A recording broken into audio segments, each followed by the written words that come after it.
Hola mis hermanos, les quiero saludar en el gran amor de nuestro Señor y Salvador Jesucristo. Eh, Nuevamente estamos reunidos por este medio para estudiar una lección más de esta serie de lecciones de segundo trimestre de este mes, de este año 2021. Hoy día toca una lección muy importante. Bueno, no deja de ser que las demás no sean importantes, pero esta yo la puedo considerar también que es muy relevante, importante para nuestras vidas. La lección número 3 dice la supremacía de Cristo, la supremacía de Cristo, la superioridad absoluta, el grado más alto que tiene nuestro Señor y Salvador Jesucristo. Antes de empezar, vamos a hacer una pequeña oración para que Dios pueda dirigir esta lección de este día. ¿Parece? Padre bendito, amoroso Dios, te doy las gracias por todo tu amor, por tu bondad y misericordia. En tu mano maravillosa coloco mi vida en esta hora, Señor, para que todo lo que estudiemos esta tarde pueda hacerse una bendición para cada uno de nosotros, Señor. Prepara nuestra mente, nuestros corazones, Señor, para receptar, para recibir, Señor, tu palabra, para atesorarla para nuestro corazón y nuestras vidas. Gracias, Padre bendito, por todo, por todo, por todo. En tus manos maravillosas coloco nuestras vidas. En el nombre de Jesús, te lo pido, te agradezco todo. Amén. El objetivo de esta lección dice reflexionar sobre lo importante que es tener un conocimiento adecuado de Cristo y su obra por nosotros y en nosotros. El versículo base de esta lección se encuentra en Colosenses 1:18 y dice, Él es también la cabeza del cuerpo, que es la iglesia. Él es el principio, el primogénito de entre los muertos, a fin de que Él tenga en todo la primacía. Introducción. En general, la iglesia de la época de Pablo no tenía ningún problema con el Cristo de Nazaret, con el hijo del carpintero, cuya madre se llamaba María, y los hermanos Santiago, José, Simón y Judas. Especialmente porque muchos de los que habían visto con sus propios ojos lo habían escuchado con sus oídos y lo habían tocado con sus propias manos, aún vivían. Su problema era con el Cristo quien antes de la creación del mundo estaba con Dios y era Dios, y quien después de vencer el poder de la muerte fue exaltado por Dios en gran manera como Señor supremo y absoluto. El texto de la lección de hoy nos muestra cómo Pablo enfrentó este delicado problema en la iglesia de los Colosenses. Enfocando el texto, había un grupo de falsos maestros que menospreciaban la persona de Cristo en la iglesia de los Colosenses. Dejar a Cristo en el suelo es algo serio. ¿Por qué? Porque humillar a Cristo es humillar su obra. Pablo lo sabe. Por tanto, trata este tema antes que ningún otro en mostrando la relación de Cristo con Dios, la creación, la iglesia y los salvos. Vamos a leer el primer ítem para contestar la primera pregunta de esta lección. Dice, Cristo en relación con Dios. Fue a través de Cristo que Dios nos redimió del dominio de las tinieblas. Nadie se rescata a sí mismo. Dios es el que rescata. Es el gran salvador de la Biblia. También es el que traslada a los rescatados al reino del Hijo amado, quien pagó no parte de nuestra deuda con Él, sino toda la deuda. El Cristo que pagó nuestra cuenta para siempre se presenta como la imagen del Dios invisible. ¿Qué quiere decir eso? Uno de los significados es que Cristo nos permite ver cómo es Dios. Dios es espíritu y por tanto es invisible. Sin embargo, a través de Cristo se hizo invisible para hombres y mujeres. Quien ve a Cristo ve a Dios. Juan 14:9. En el Antiguo Testamento, las personas vieron manifestaciones de Dios llamadas teofanías. En el Nuevo Testamento, Dios se reveló perfectamente en las personas de su Hijo amado, sobre el terreno de su tierra. Reveló a Dios como nunca antes se le había revelado Dios. El que estaba con Dios era Dios. Nos mostró quién es Dios cuando se convirtió en uno de nosotros. A ver, ¿qué nos dice la pregunta número 1? Esta lección dice, basado en el ítem 1, Cristo en relación con Dios. ¿Qué significa decir que Cristo es la imagen del Dios invisible? De acuerdo a lo que leímos en el ítem 1, ¿qué piensas tú? ¿Qué crees tú? O si tú tienes la lección al estudiarla, leerla, ¿qué es lo que tú realmente puedes sacar como conclusión o qué tú puedes responder a esta pregunta? ¿Qué significa decir que Cristo es la imagen del Dios invisible?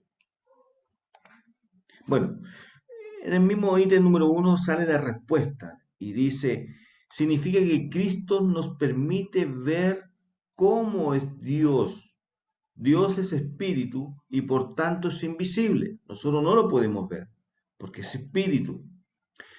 Por lo tanto, a través de Cristo, a través de la persona de Cristo, se hizo visible a los hombres. De la forma como se comportaba, la forma como actuaba Cristo, es la forma como actúa Dios. A la forma como nosotros vemos a Cristo es como estamos viendo a mismísimo Dios. ¿Ya? Vamos a leer el ítem número 2 para contestar la pregunta número 2. Cristo en relación con la creación. Cristo también se revela como el primogénito de toda la creación. Esto no significa, como decían los falsos maestros de la época de Pablo, que Cristo fue la primera de las criaturas de Dios o que fue la mayor de ellas. La idea aquí es que Cristo es anterior y superior a toda la creación, sobre todo porque en Él fueron creadas todas las cosas, por tanto en los cielos como en la tierra. Todo ha sido creado por medio de Él y para Él.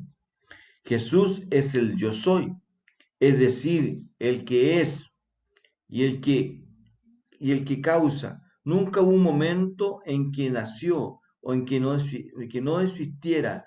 Él es antes de todas las cosas. Él creó todo, pero nada lo creó a Él. Causó todo, pero nada lo causó a Él. Él es el Señor de la creación visible e invisible, sustentador de ella. En Él todas las cosas pertenecen. Aunque la creación tiene mucho valor, nada en ella iguala a Cristo o vive separado de Él. Fuera de Cristo, se crea y nada se mantiene porque solo Cristo tiene vida en sí mismo. La vida nos fue dada a cada uno de nosotros y a todos los demás seres vivientes, pero nunca le fue entregada a Cristo. Él y solo Él es la fuente y el dador de toda la vida. La pregunta número 2 dice, ¿cuál es el significado de la expresión que afirma que Cristo es el primogénito de toda la creación? En Colosenses 1:15, segunda parte. Consulten el ítem número 2, Cristo en relación con la creación. Bueno, de acuerdo a lo que relata, o de acuerdo a lo que estaba viviendo Pablo en la iglesia de Colosenses, donde aparecieron algunos maestros, unos falsos maestros, donde no le estaban dándole importancia, no estaban dándole la, el grado máximo a Cristo. Incluso ellos estaban diciendo de que Cristo fue creado por Dios por intermedio de esta palabra. Pablo tuvo que refutar todo eso, tuvo que eh, tratar de solucionar ese problema que se estaba generando con estas personas.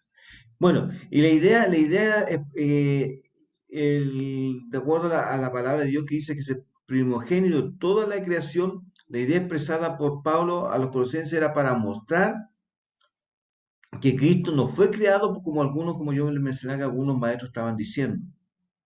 Por lo tanto, lo contrario, Pablo dio a conocer que Cristo es anterior y superior a toda la creación.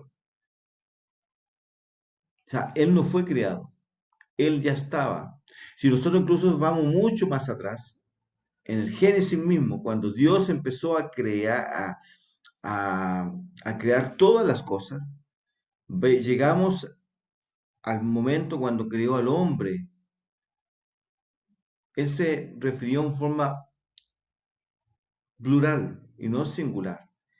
Y él dijo en su palabra, hagamos al hombre a nuestra imagen y semejanza. Se está refiriendo a algo más, que él estaba al lado, que alguien más tenía el mismo poder que él. Los ángeles no tenían poder para crear, pero sí Cristo, porque Cristo estaba en la creación. Él fue el creador de todas las cosas. Entonces,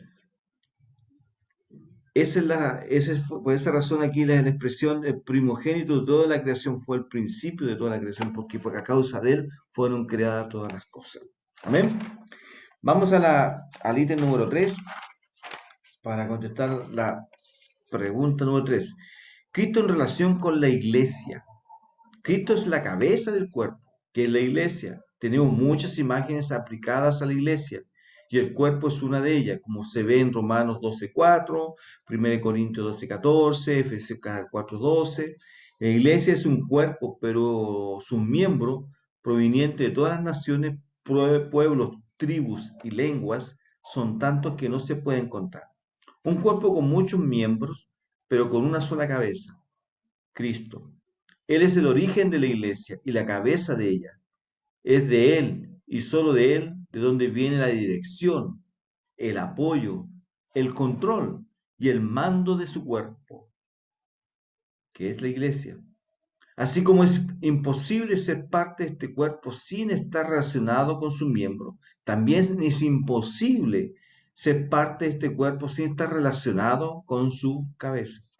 Imposible. O sea, no podemos, el brazo no puede estar desconectado de la cabeza. Cualquier miembro de este cuerpo físico no puede estar desconectado de la cabeza porque esencialmente no funcionaría. Y así también en la iglesia. Cristo es el principio, el primogénito de entre los muertos.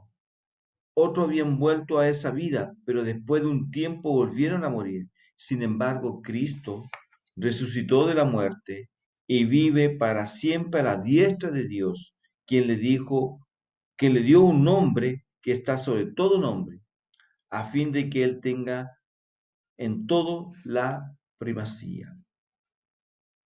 Amén.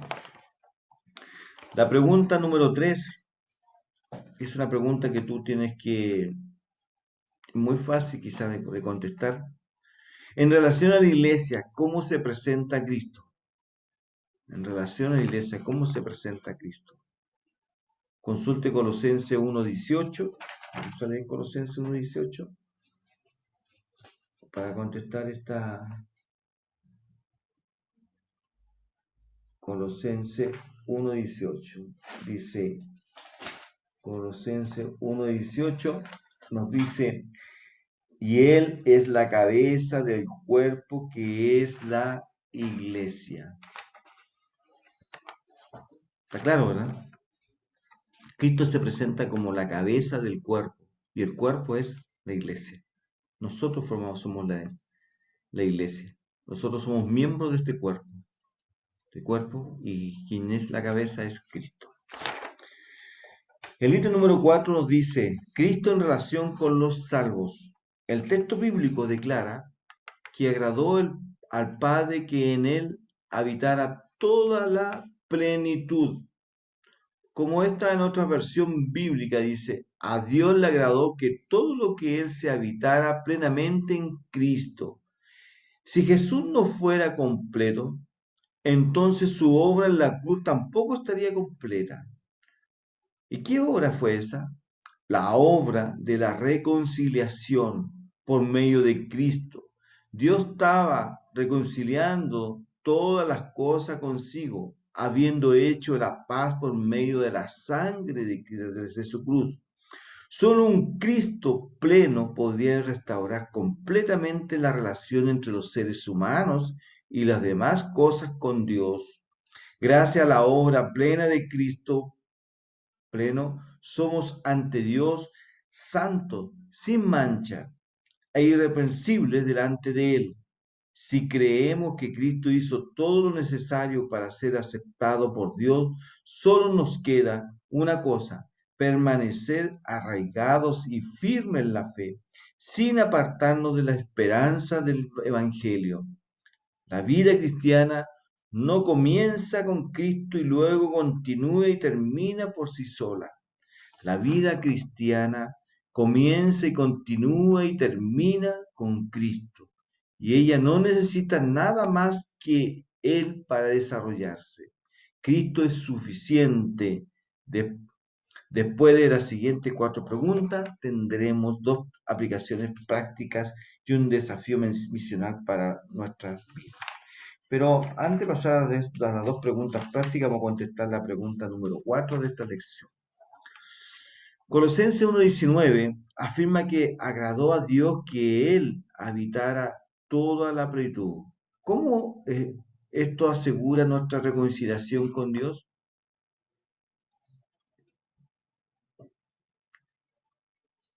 ¿Cómo esto asegura nuestra reconciliación con Dios? Porque no hay nada más que hacer. Él lo hizo todo. Él hizo el trabajo completo, nos lo dejó inconcluso. La muerte de Cristo vino a traer la reconciliación entre la humanidad y Dios. Entre la humanidad y Dios. De momento de que cuando Adán y Eva estaban en el Edén, había una comunión entre el hombre y Dios. Tenían conversaciones cara a cara, se oían, se veían. Pero cuando entró el pecado al Edén, se produjo una separación entre el hombre y Dios. Y caminaron separados por muchos tiempos, por muchos años, por muchos siglos. Pero llegó un momento de que vino Jesucristo, Dios hecho hombre, a realizar ese sacrificio en la cruz, lo cual vino a traer una reconciliación entre la humanidad y todas las cosas con Dios. Por eso que dice que Dios agradó que en Él habitara toda la plenitud, porque en Él se encontramos la salvación, porque en Él encontramos de que Él pagó toda nuestra deuda que teníamos con Dios. Entonces no hay nada más que hacer, no hay nada más que hacer, no hay nada que tú realmente puedas hacer para merecer la salvación que es por intermedio de Cristo Jesús. Enfocando la vida, el Cristo completo nos ha reconciliado completamente, lo que yo le estaba mencionando recién. El Cristo completó, es decir, en lo que Él habita toda plenitud, hizo un solo sacrificio por el pecado y todo quedó resuelto. Fue un sacrificio perfecto, realizado por una persona perfecta para reconciliar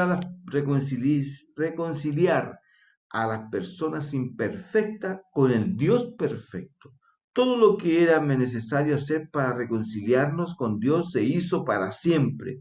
Dios es por nosotros, ahora somos sus amigos. Dado,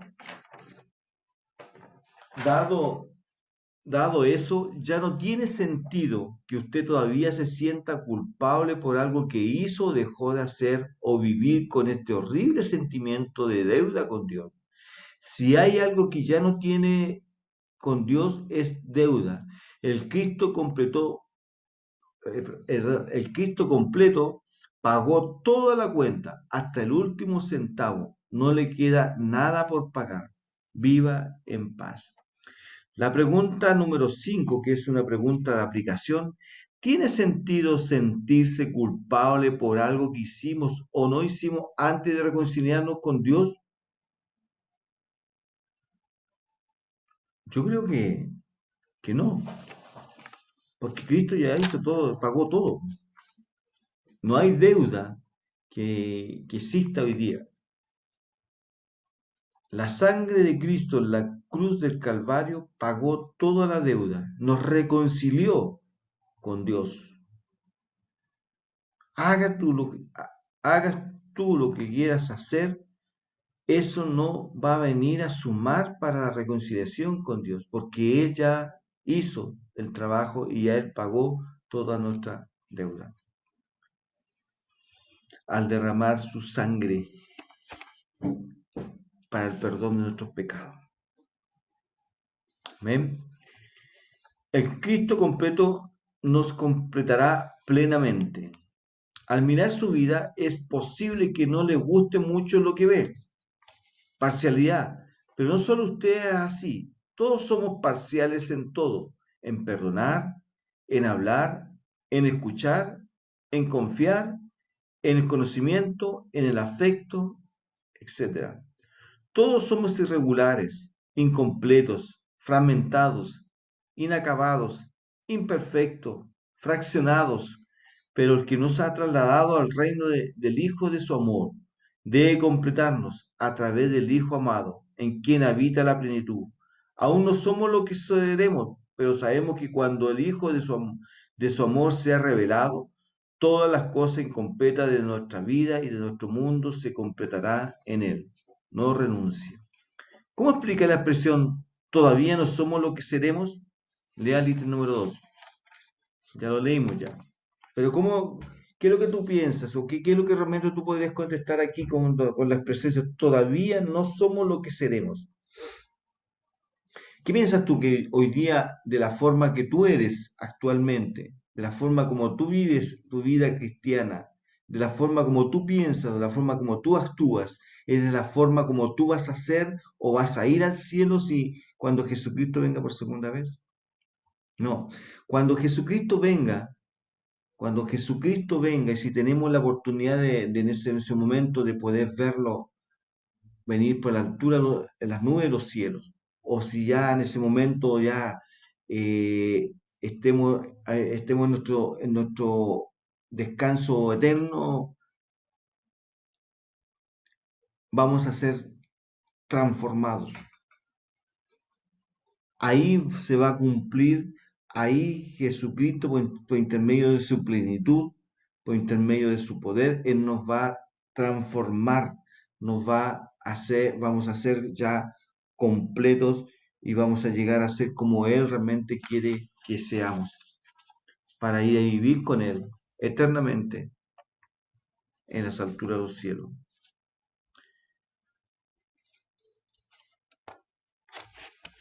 Amén. Vamos al desafío misional. Subestimar quién es Jesús y cuando poderosa es su obra en la cruz, no solo es una cosa del pasado, incluso hoy en día hay quienes lo hacen, la mayoría lo hace por equivocación, lo hace porque aún no ha comprendido adecuadamente las grandes verdades sobre este tema. Como sabrán, si no hay nadie que le enseñe, la iglesia de los Colosenses tenía a Pablo para enseñar, y la iglesia de la que somos parte le tienen a usted. Dado que ser cristiano es como definición creer en Cristo e imitarlo, saber quién es y qué hizo es crucial. Luego deje que el Espíritu Santo use su vida a participar de hoy para guiar otra vida a todas las personas cerca de Jesús y su obra en nuestro favor. Amén. Gran desafío, ¿verdad? Muy gran desafío. Vamos a momento misionero. Vamos a conocer un poco este país, Pakistán. Ahí tiene una población bastante elevada, 208 millones de habitantes. 4 millones son cristianos. La religión más relevante es el islamismo, el cristianismo y el hinduismo. República parlamentaria y su gobernante o dirigente Arif Alvi. Pakistán sigue siendo uno de los lugares más difíciles para vivir como cristiano y la persecución violenta contra los cristianos y los edificios de la iglesia siguen siendo particularmente agresivas. Los cristianos en Pakistán se enfrentan a una persecución extrema en todos los ámbitos de la vida. Los cristianos que se han convertido del Islam se enfrentan a los mayores niveles de persecución. Todos los cristianos son considerados ciudadanos de segunda clase en este país, fuertemente islámico. Se les da los trabajos percibidos como bajos y sucios, deshonrosos, y pueden ser víctimas del trabajo forzado. Hay algunos cristianos entre la clase media y a menudo se enfrentan a una gran discriminación. La iglesia cristiana, las iglesias cristianas existen, pero las que están activas enfrentan una severa persecución. Los jóvenes y las niñas cristianas son especialmente vulnerables en Pakistán. A menudo son secuestradas, violadas, obligadas a casarse con su secuestrador y convertidas a la fuerza. Hay duras leyes de blasfemia en el país y se utilizan para atacar a los cristianos.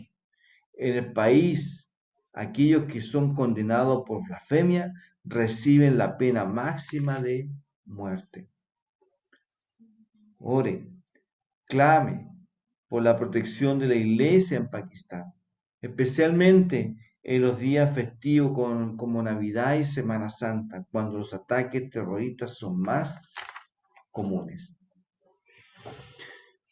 Muy difícil poder, pero es necesario orar por esos cristianos que están sufriendo en esos lugares. Vamos a orar. Padre, muchas gracias te damos por todo, por tu enseñanza, por tu palabra, por este estudio, Señor, por este estudio donde hemos aprendido, Señor, que tú tienes el grado más alto que puede tener cualquiera. Muchas gracias, Señor, porque tú pagaste la deuda por nuestros pecados, Señor. Muchas gracias, Padre Celestial, de que tú nos tienes en consideración, Señor. Muchas gracias. Bendice, Señor, nuestras vidas. Cuídanos, Señor. Ayúdanos, Señor, a ser hijos fieles y verdaderos. Cuídanos, Señor, Dios, en nuestras vidas cotidianas, en nuestros hogares, en nuestros trabajos, en nuestros colegios, universidades, Señor. Protege a cada uno de nosotros, Señor. En tu mano maravillosa colocamos nuestras vidas y te rogamos una bendición especial. En el nombre de Jesucristo te lo pedimos y agradecemos todo. Amén, Señor. Amén. Que el Señor te bendiga, hermanos. Nos estaremos viendo en nuestra oportunidad. Amén.